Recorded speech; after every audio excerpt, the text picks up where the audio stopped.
Hi mga Zay ug Soy, mayong adlaw sa inyong tanan. Magsha-shopping na pud yung enjoy nyo. By the way mga Zay ug Soy, din dapita mag-angkas-angkas ta sa Grab bike. Bitaw mga Zay ug Soy, welcome in Bangkok. First time ko talagang sumakay ng Grab bike dito pa talaga sa Bangkok. So guys, alam nyo ba dito si Grab is hawak niya po yung sasakyan, mga sakyan at saka yung bike. Pero sa Pinas ay kaiba, yung Grab dyan is only sa mga sasakyan lang. Iba din yung apps na angkas, joyride, ganun. Pero dito, hawak niya lahat. By the way, mga Sai ug Soy, ito tips po para po sa lahat na nagbabalak na mag-travel dito sa Bangkok at Thailand.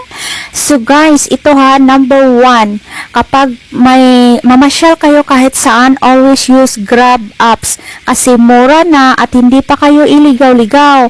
Kasi dito sa Bangkok, number 1 na scammer dito is yung mga taxi driver at yung mga tok-tok. Sila po yung mga scammer dito, lalo na kung turista ko, hindi ka marunong magsalita ng Thai. Nako, maaatay talaga kayo mga Zay ug Soy, mabudol kayo.